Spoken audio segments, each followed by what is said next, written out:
As a contractor, one of your largest sources of possible claims comes from your subcontractors. And getting certificates of insurance that confirm that they have insurance and that they name you as additional insured is one of the best ways for you to reduce risk.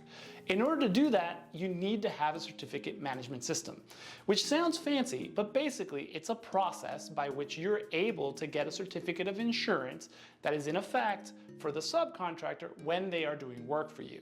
There's a lot of ways to do this. There's some online services that will even do it for free. If you want to know how, send me a DM. I'll be glad to send you that link. This is going to be an unpopular opinion, but the reality is that the confusion around workers' compensation exemptions are a huge risk for all contractors.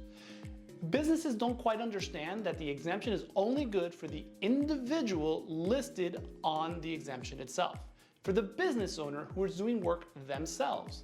So as a contractor, if you accept an exemption and they bring someone else to help them on that job site, regardless of how they classify them, as a subcontractor, independent contractor, day laborer, cousin, whatever, you're going to be responsible for what happens to them on your job site.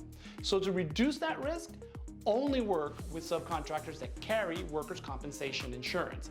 And that way, you won't have the confusion or the problem of being responsible for that day laborer or that employee who got hurt. This one isn't even insurance related.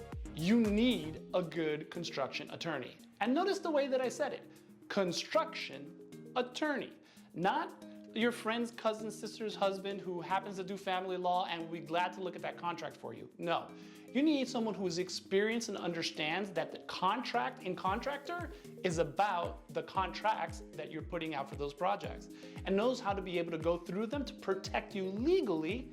And not only that, create them in a way that are favorable to you so that as the projects are going and things shift and change, happens in every construction site, you're best protected for your business to continue to move forward.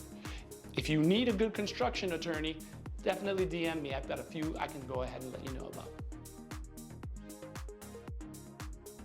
There is no such thing as a 1099 employee.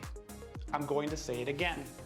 There is no such thing as a 1099 employee. A 1099 is a tax form in which you tell the IRS how you paid your independent contractors. So if you're not properly classifying your employees and you're not bringing them on as W-2 when they are W-2 employees and buying workers' compensation to protect yourself and them for those types of risks, you're putting yourself in huge jeopardy. Any single one of those 1099 employees can and sometimes do qualify as a statutory employee in the state of Florida, and then you're responsible for anything that happens to them on your job site. So if you do have employees, make sure you classify them as W-2 and purchase the workers' compensation coverage and remove that risk from off your plate. As a small business owner, biting off more than we can chew is a problem we all face. And as a contractor, sometimes we take a job or put in that bid that has some huge insurance requirements whose costs eat up into your margins. And that makes you angry, and I get it.